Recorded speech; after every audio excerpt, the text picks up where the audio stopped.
नमस्कार दोस्तों, मैं डॉक्टर अंजलि। आज हम पढ़ेंगे एनल फीसर के बारे में कि एनल फीसर होता क्या है।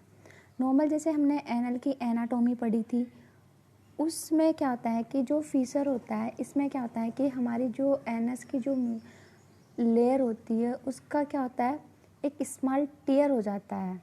और ये क्या होता है कि जो एनस की जो म्यूकोजा होती है, जो म्यूकोजा मेम्ब्रेन होती है, वो क्या होती है, हल्की सी टियर हो जाती है। टियर होने के कारण क्या होती है, उसमें पेन हो सकता है, ब्लीडिंग हो सकती है। अब ये नॉर्मल क्या होता है, कोई भी जैसे कि हार्ड स्टूल की वजह से या फिर लार्ज स्टूल की वजह से देखने को मिलता है। मेनली जो फीसर होता है उसमें क्या होता है, पेन और बर्निंग सेंसेशन देखने को मिलेगा। इसमें क्या होता है कि जब पेन होता है वो वहाँ के जो स्पिनेक्टस होते हैं उनमें स्पाज्म हो जाता है। स्पाज्म होने के कारण जितने जो मसल्स होती है वो क्या होती है, रिलैक्स होनी चाहिए थी, वो रिलैक्स नहीं हो पाती है। अब इसके जो कोजेज है उसके बारे में पढ़ेंगे हम। क्या होता है कि जैसे कोई भी माइक्रो ट्रॉमा क्या होता है कि जैसे फीसर होता है वो कंटिन्यू, या तो हम एक जगह पर बैठे रहने की वजह से, या फिर जैसे कि हमारा हार्ड स्टूल की वजह से, या फिर हमने जैसे कि हमारा जो फूड है उसके अंदर हमने जैसे बीज वाली चीज़ें खाई उसकी वजह से भी, तो कोई भी माइक्रो ट्रॉमा होने के कारण क्या होता है, उसमें एक्यूट एनल फीसर देखने को मिलता है। इसमें क्या होता है कि एक्यूट एनल फीसर में आपको पेन देखने को मिलेगा।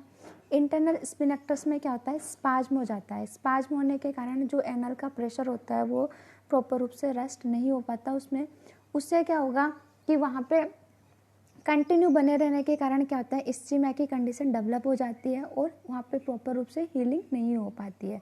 प्रॉपर हीलिंग नहीं होने के कारण क्या होता है कि जैसे बार बार माइक्रो ट्रॉमा मतलब या जैसे बार बार हमारा हार्ड स्टूल आएगा तो उसकी वजह से वहाँ की जो म्यूकोजा होती है उसमें क्या होती है, रप्चर हो जाती है। अब इसमें जो कॉमन कोजेज है उसमें क्या होता है कि जैसे कि सबसे पहला इसका जो मोस्ट कॉमन कोज है वो है हार्ड स्टूल। जिन पेशेंट्स को कॉन्स्टिपेशंस रहता है या फिर लंबे समय तक जिनके हार्ड स्टूल बना हुआ रहता है उनमें देखने को मिलता है। कॉन्स्टिपेशन में क्या होता है कि जैसे या फिर लंबे हमें क्या होता है, प्रेशर लगाने की ज़रूरत पड़ रही है, तो उसमें भी क्या होता है, जब फ्रेश होने के लिए जाते हैं तो हमारे जो बाउल मूवमेंट्स होते हैं उसमें स्ट्रेनिंग के कारण या कॉन्स्टिपेशन के कारण या फिर क्रॉनिक डायरिया के कारण भी हो सकता है। एनल इंटरक्रॉस के दौरान हो सकता है। चाइल्ड बर्थ की वजह से भी म्यूकोजा होती है वो रप्चर हो जाती है। अब इसके साथ साथ इसके अलावा और भी जो कोजेज है, जो एनल कैंसर हो सकता है, क्रॉन्स डिजीज हो सकती है, आईबीएस हो सकता है, ट्यूबरक्लोसिस हो सकता है, सिफिलिस हो सकता है। अब जो फीसर होता है इसमें क्या होता है, इसके जो साइन सिम्टम्स होते हैं मेनली देखो, जो फीसर का सिम्टम्स होंगे, ये फीसर का डायग्राम है ये वाला। यहाँ पे क्या होता है, यहाँ एनएस की जो म्यूकोजा होती है वो क्या हो गई है, रप्चर हो गई है। तो रप्चर होने के कारण क्या होते हैं, इसमें पेन और बर्निंग सेंसेशन होगा। अगर ये कंटिन्यू लंबे समय तक बनी हुई रहती है तो इस म्यूकोजा के ऊपर क्या होता है, फाइबर्स का बैंड बन जाता है, जिससे अंदर की तरफ जो हील होना चाहिए था वो हील नहीं हो पाता। हीलिंग नहीं होने के कारण क्या होता है कि आगे की तरफ ये डेंटेड लाइन को क्रॉस नहीं करता, तो वहाँ पे क्या होता है, पॉलिप बन जाता है।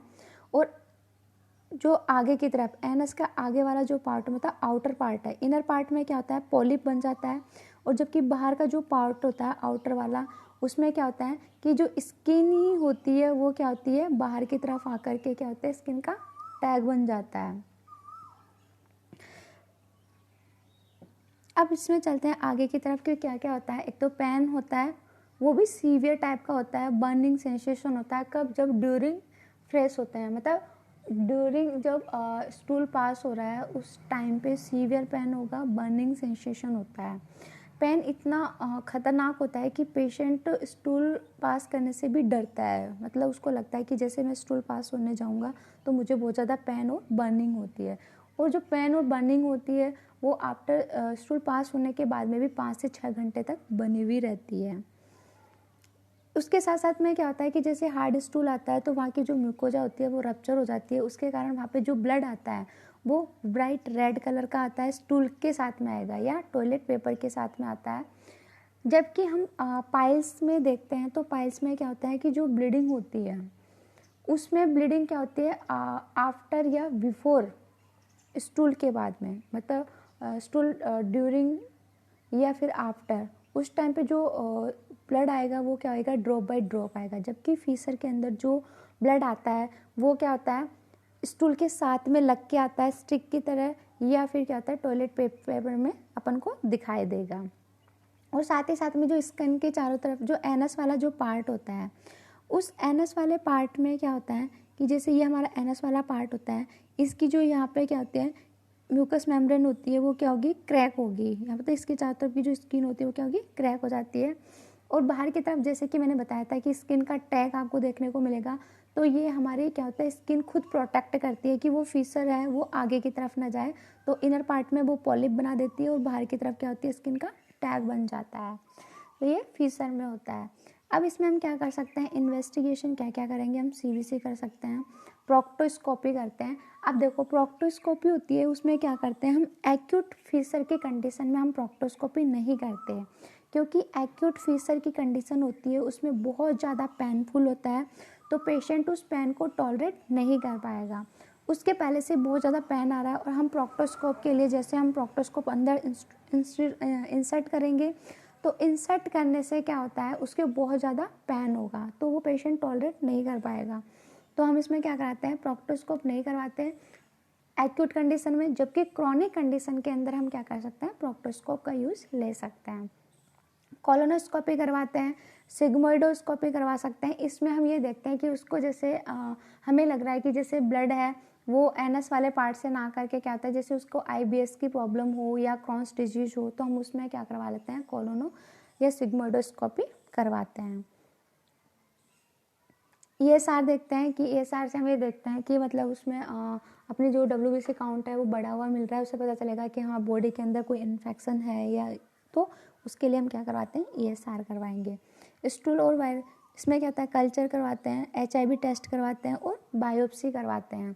अगर हमें लग रहा है कि मतलब कुछ जैसे कि हमने बताया कि नॉर्मल जो ब्लड होता है वो ब्राइट रेड कलर का होता है, और उसमें क्या होता है कि जैसे अंदर की तरफ पॉलिप बना हुआ है और आपको ऐसा लग रहा है कि कोई भी अनवांटेड ग्रोथ हो रही है या फिर फीसर से कुछ अलग चेंजेस दिख रहे हैं आपको, तो उसमें हम क्या करवाते हैं, उस वहाँ से लीजन को लेकर के हम क्या कराते हैं, बायोप्सी के लिए उसको भेज देते हैं। अकॉर्डिंग हम आयुर्वेदा के अकॉर्डिंग हम जो ट्रीटमेंट करते हैं,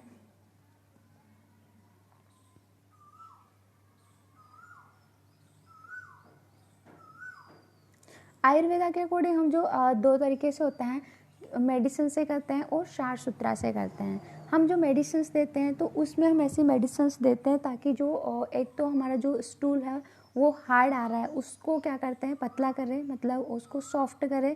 ऐसी मेडिसिन में जैसे हम त्रिफला दे सकते हैं, तरुणी कुष्मा करते हैं, जो लग्जेटिव टाइप की मेडिसिन होती है।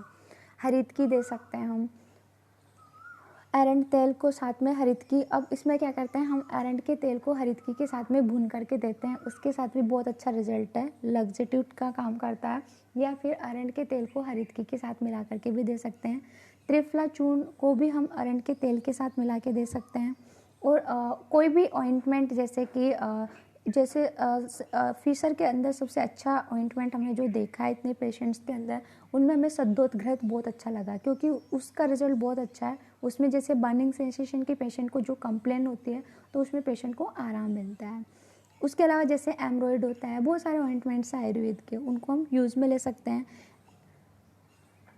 जैसे पेशेंट्स को भूख नहीं लग रही, उसका प्रॉपर रूप से डाइजेशन ठीक नहीं है, क्योंकि मेनली जो कॉन्स्टिपेशंस होते हैं या स्टूल हार्ड आ रहा है, उनमें क्या होता है हमारा मतलब पेट ठीक नहीं है। तो हमें पेट ठीक करने के लिए हमें क्या करता है, या जिसको एसिडिटी हो रही है तो हम उसमें कह सकते हैं शंख भस्म, एसिडिटी या प्रवाल पंचामृत मिला करके दे सकते हैं। जिनको बहुत ज़्यादा ब्लीडिंग हो रही है उसके अंदर हम नागकेशर चूर्ण, कैरवा पिस्टी, बोलभद्र रस की मात्रा को मिला करके हम पेशेंट को ट्रीट कर सकते हैं। अब अगर पेशेंट, ये तो क्या था एक्यूट कंडीशन के अंदर, अगर क्रॉनिक कंडीशन 1 साल से ज़्यादा हो गया है और उसके स्किन का टैग बन गया हो या क्रॉनिक कंडीशन में है, तो उसमें हम क्या करते हैं, सार सुथरा भी करते हैं और सार कर्म भी करते हैं। सार कर्म में जैसे हम अपामार्ग सार ले सकते हैं, उसमें हम क्या करते हैं कि जहाँ पे जो क्षार होता है और उस क्षार को क्या करते हैं हम, जो फीसर का जो पार्ट होता है उस पर रब करते हैं, ठीक है। तो लेकिन वो क्या होता है बहुत ज़्यादा पेनफुल कंडीशन होती है, और अगर स्किन का टैग बन गया है तो हमें उसे सार से हम हटा नहीं सकते, तो हम उसमें आयुर्वेद के अकॉर्डिंग मेडिकेटेड सार सूत्र होता है उसमें अपामार्ग, स्नोई और हरिद्रा की कोटिंग होती है। उससे बना हुआ हम जो मेडिकेटेड साफ सुथरा होता है उसको यूज़ में लेते हैं। उससे हम क्या करते हैं कि नॉर्मल जो स्किन का टैग होता है उसको हम साफ सुथरा से लाइगेट करते हैं और वो 7 से 10 डेज़ के अंदर अपने आप गिर जाता है। उसके बाद में जैसे हम जात्यदी तेल का यूज़ में ले सकते हैं, निम्बादी तेल होता है जो कि हीलिंग के लिए हम अच्छी प्रॉपर्टी के रूप में हम जात्यदी तेल को यूज़ में लेते हैं। उसके अलावा जैसे कि हम लग्जेटिव मेडिसिन चला ही सकते हैं। अगर इससे रिलेटेड आपके कोई भी क्वेश्चन या कोई भी डाउट हो तो आप मुझसे पूछ सकते हो। Thank you.